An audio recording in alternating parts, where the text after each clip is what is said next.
Story अपने आप में बताती है कि हाँ झूठी है, क्योंकि डाइस पे जूता पहनना आसान काम नहीं है कि जूता फेंका 4 फीट ऊपर और जज साहब को कान में लग गया, गिर गया और 4 फीट चढ़ जाए नितिन अटल और पुनः जूता पहन ले, फिर नितिन अटल नीचे उतर कर एक वीडियो रिकॉर्डिंग करे और मोबाइल छोड़ दे और भग जाए। वो मुलाकात नहीं था सर, इंसान था, उसे कोई भी पकड़ सकता था। कोर्ट रूम बड़ा छोटा है, 3 कंप्यूटर आगे रखे हैं, ये हुआ ही नहीं।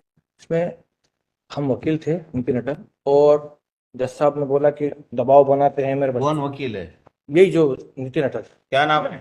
नितिन पिता घनश्याम दास अटल, उस समय एडवोकेट थे इस केस में ST 4/15 में।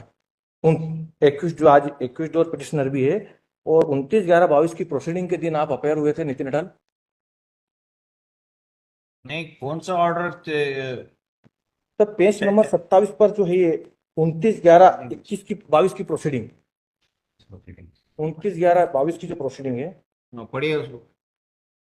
राज्य द्वारा श्री यशराज परमार अतिरिक्त लोक अभियोजन उपस्थित, अभियुक्त राजेश देसाई सहित वैभव भटनागर अधिवक्ता उपस्थित, अभियुक्त मनसाराम अनुपस्थित। श्री DS चौहान अधिवक्ता द्वारा हाजिरी माफी आवेदन पेश करते हुए बताया कि अभियुक्त कैंसर जैसी गंभीर बीमारी से पीड़ित है, जैसे कि न्यायालय में उपस्थित नहीं था, उचित कारण से हाजिरी माफी का आवेदन स्वीकार किया जाता है और अधिवक्ता मान्य की जाती। प्रकरण में अभियोजन साक्ष्य हेतु नियत है। आदेश दिनांक 23/11/22 के अनुसार साक्षी श्रीमती मीता श्रीवास्तव, साक्षी GK गहलोत उपस्थित। इसी प्रकरण पर नितिन अटल अधिवक्ता द्वारा एक आवेदन इस आशय का प्रस्तुत किया कि न्यायालय इंटरेस्टेड पक्ष होने से प्रकरण में अंतरण बाबत कार्रवाई प्रचलित होने में माननीय उच्च न्यायालय द्वारा पारित किए गए आदेश की अवमानना न किए जाने से प्रकरण उक्त कारणों को देखते हुए आज कार्रवाई नहीं की जाए। उक्त आवेदन के संबंध में AGP परमार द्वारा विरोध करते हुए तो इस ऑर्डर शीट में लॉर्डशिप सिंपल में से ये कि 2 एलिगेशन लगाए हम पर, प्रतिकूल टिप्पणियां कर दी। एक तो ये कि नीति अटल अध्यक्ष द्वारा माननीय प्रधान जिला अफसर न्यायाधीश महोदय के आवेदन प्रस्तुत किया, उल्लेख किया कि मुझ पीठासीन अधिकारी का बालक पुष्पा कॉन्वेंट आगर में पढ़ता है, जो कि मेरी निजता के अधिकार का उल्लंघन है। इससे दर्शित होता है कि श्री नितिन अटल उनका पक्षकार अमित झंवर द्वारा मेरी व्यक्तिगत जानकारी हासिल की जा रही, यही नहीं इस प्रकरण में उनकी ओर से प्रत्यक्ष और अप्रत्यक्ष से फोन कराकर मुझे पीटाने को दबा देने का प्रयास किया जा रहा है, जबकि हमने कोई फोन नहीं लगाया, हमने कोई जानकारी कंडक्ट नहीं करी। ये पहले ही लड़ी यहाँ से सर 29/11/22 को पहले 2 टिप्पणियां करी। इसको लेकर हम 16/1/23 को हाईकोर्ट जुडिकेचा में एक शिकायत कर दी वही एफिडेविट पे कि हमने कोई टिप्पणियां नहीं करी है।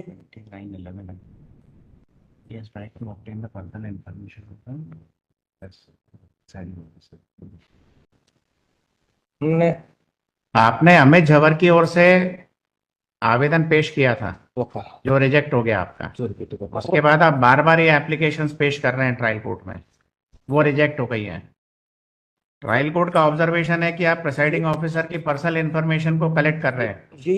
ये जो ऑब्जर्वेशन था ये बिल्कुल गलत था। इसको लेकर हमने 16/1/23 को हाईकोर्ट जुडिकेचा में एक कंप्लेंट करी थी कि नहीं है, आप जांच करवा लीजिए, हम कोई इनकी जानकारी नहीं ले रहे हैं। ये बार बार प्रोसीडिंग में लिखकर इसका यूज करते हैं पावर का कि हाँ प्रोसीडिंग में लिख लिया, वो फेथफुली हो गई, जबकि ऐसा नहीं है। वहाँ ट्रायल कोर्ट आपकी जब एक बार अनुमति रिजेक्ट हो गई है, अनुमति कि ये अमित झंवर की ओर से आप अभियोजन को सहयोग करेंगे, इसके लिए एक बार आपकी परमिशन रिजेक्ट हो गई है, तो आप बार बार एप्लीकेशन इस आवेदक की तरफ से, अमित की तरफ से कैसे फाइल कर सकते हैं?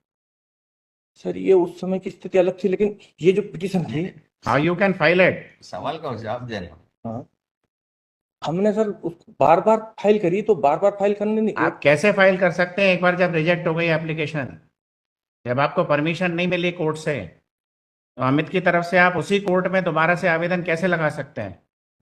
हाँ सर वो मजबूरी थी सर कि वो हम ट्रांसफर चाहते थे। जवाब होता है क्या? सर ट्रांसफर चाहते थे और मजबूर थे इसलिए चप्पल फेंक दिया? नहीं चप्पल नहीं फेंका लौट, झूठा ऑफेंस है। हम इसकी तो ठीक है, ट्रायल हम उसकी वीडियो लंच के रिकॉर्डिंग बाद कंटिन्यू करेंगे। हाँ वीडियो रिकॉर्डिंग बता सकता हूँ 131 उसकी तो कि हमने जूता नहीं फेंका हो। अभी 130 हुआ है, फिर कंटिन्यू करेंगे। सर सुप्रीम कोर्ट में आज पेंडिंग थी सर, सुप्रीम कोर्ट में एक SLP पेंडिंग थी that has been dismissed and the order passed by this court single bench in WP 2370 to surrender within 1 week has been approved. हमें कुछ लेना देना नहीं है। We are deciding the cases, वो अलग है, वो अलग। लॉर्डशिप में मैंने 2 आदेश को चुनौती दी है। एक तो इसमें P1 है और एक P2 है जो हाई कोर्ट जुडिकेचर कई ऑर्डर को है, जो कि माननीय महोदय के डायरेक्शन से जारी हुआ है। एक तो ये है, इसमें दोनों ही पिटीशन इसी प्रकार से, दोनों में ही माननीय महोदय के आदेश के निर्देशानुसार हमारी शिकायत खारिज हुई थी, उसी को चुनौती दी है।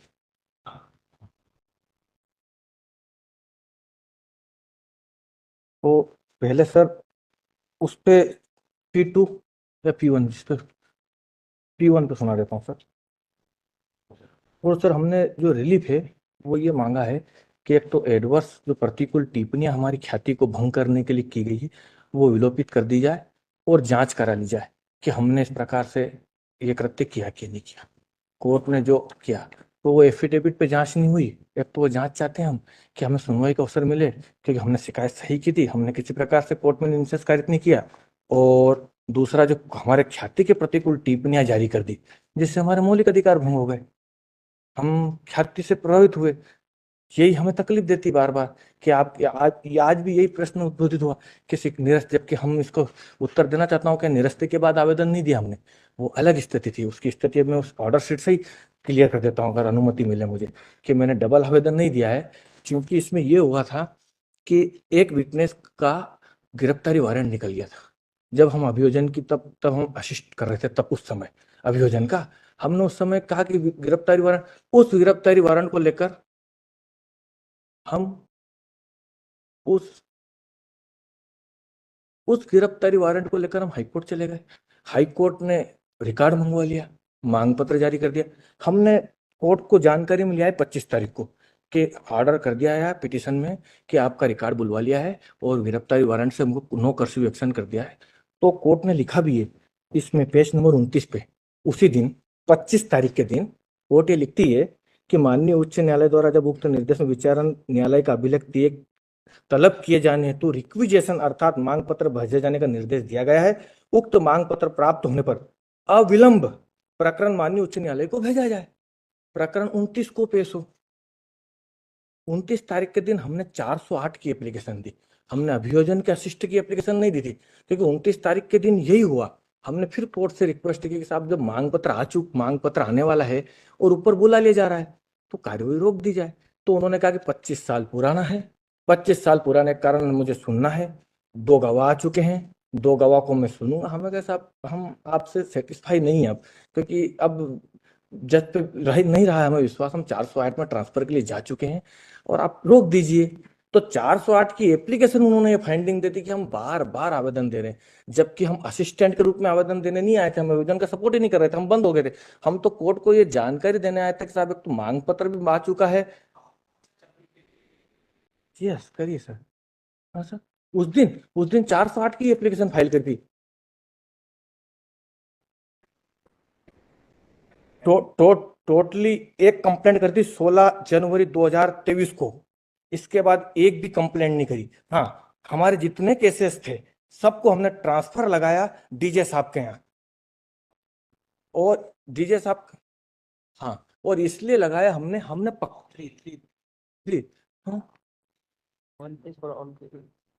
सभी हमारे जो निजी मुकदमे थे जिसमें हम मुलजिम थे, 3 या 4 थे सर, 5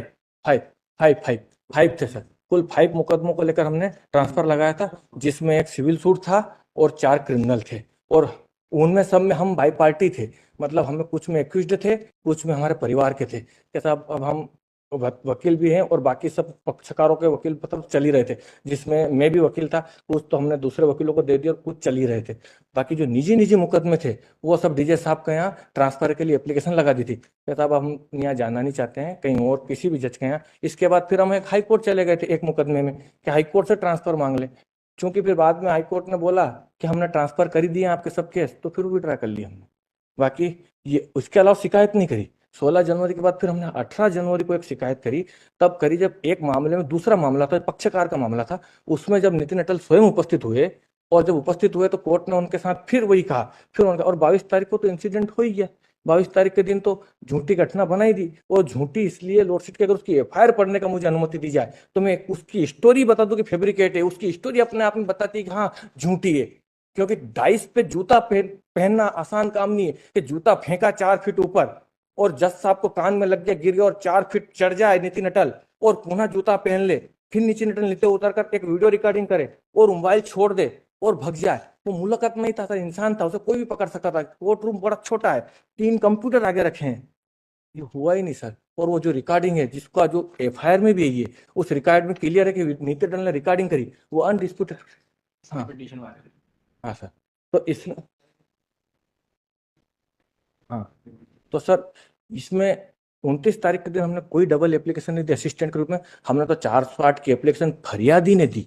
फरियादी की ओर से हम अधिवक्ता थे, हम साथ में गए और हमने कोर्ट से यही निवेदन किया कि सर आपसे मांग पत्र, आपने बोला था कि मांग पत्र आ गया है, आज मांग पत्र आ गया। वो 29 तारीख के दिन मांग पत्र पहुंचा भी था उन्होंने, 29 तारीख को गवाह करके पहुंचाया और हमारे खिलाफ ये प्रतिकूल टिप्पणियां लिख दी सर। 29 तारीख के दिन रिकॉर्ड पहुंचाया उन्होंने, बराबर उनकी प्रोसीडिंग अगर देखी जाएगी आगे की, तो वो लिखते हैं कि हाँ माननीय उच्च न्यायालय की ओर अब पहुंचाया जाता है, साक्ष्य हो गई है, बाकी अब कार्यवाही लिख दिया जाए। ये लिखते हो कि अभिलेख से दर्शित है कि प्रकरण में अभियोजन की साक्ष्य सूची से पवन शर्मा, मोहनलाल शर्मा सभी साक्षीगण का परीक्षण हो चुका है, वगैरह वगैरह, और अब रिकॉर्ड पहुंचाता हूँ। हमारा उनसे कोई झगड़ा नहीं था सर, हमारा तो केवल यही था कि जब मन ही नहीं रहा, हमें भी न्याय की उम्मीद नहीं थी, हमें जब न्याय की उम्मीद ही खत्म हो गई थी, इसी दिन जब वारंट निकला तभी से हमें लग गया था कि हाँ ये जो झगड़ा है, इसीलिए हमने हाईकोर्ट पिटिशन लगाई, मांग पत्र दिया। उसके बाद भी 29 तारीख के दिन फिर उन्होंने गवाह लेने का प्रयास किया, हमने 408 की एप्लीकेशन दे दी कि साहब आप रोक दीजिए, अब हम हम फरियादी हैं, हमें भी न्याय। फिर ये अब लॉर्डशिप जो इन्होंने प्रतिकूल टिप्पणियां की है, ये हमारे विरुद्ध थी। इसको लेकर हमने एक एप्लीकेशन शिकायत पत्र मैं शपथ पत्र पे हाईकोर्ट में पहुंची 16 को, जिसमें हमें सुनवाई का अवसर नहीं मिला लॉर्डशिप। और हम सुनवाई का अवसर नहीं मिला जो कि प्राकृतिक न्याय के सिद्धांत के विपरीत था, और हमें सुनवाई का अवसर दिया जाए क्योंकि हमारी जो टिप्पणियां है ये बड़ी भद्दी लगती है हमें। हम आधे मर चुके हैं, हमारी रेपुटेशन जा चुकी है, अब जिसकी कीर्ति मर गई वो स्वयं मर जाता है, वैसी स्थिति में हम, और कीर्ति पे कीर्ति मरती जा रही है हमारी, हमारी कीर्ति बचाना हो सके, इसलिए हम इस न्यायालय के समक्ष 10वें महीने में आ गए थे। हम जनवरी के इंसिडेंट के पहले ही इस न्यायालय के समक्ष आ चुके थे कि हमारी कीर्ति खत्म हो। इस न्यायालय के समक्ष हमने एक एप्लीकेशन लगाकर ये बोला था कि साहब हमारे केस वहां लिस्टेड नहीं किए जाए, इस न्यायालय के समक्ष मेंशन के साथ हमने लिखा था, किंतु ये अपडेट नहीं हुई। ये मैं नहीं जानता हूँ, अपडेट नहीं हुई, बहुत समय बाद अपडेट हुई, हाँ, कि वहां नहीं लगाए जाए। ये एप्लीकेशन भी लगाई हमने।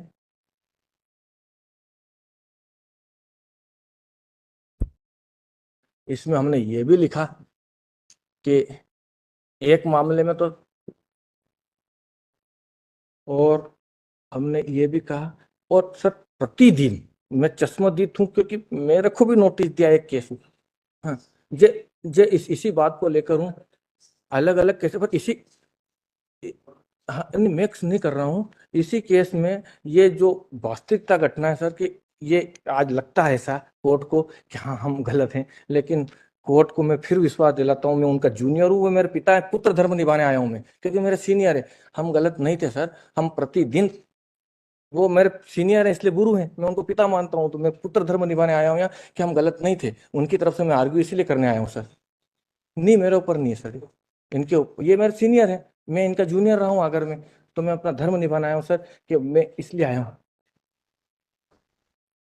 हाँ, पर हकीकत ये नो नो सर, कोई डाउट नहीं, मैं तो अपनी बात रखने आया हूँ कि हमने 29 तारीख के दिन जो एप्लीकेशन दी थी 400 बोल चुका सर, उसके बाद सर, उसके बाद ये हुआ सर कि एक और एप्लीकेशन हमने लगाई थी आइए इसमें, कि मेरे को नोटिस दे दिया है, उस पर भी कोई सुनवाई नहीं हुई। तो समस्त कार्रवाई को लेकर सर केवल हमारी यही मांग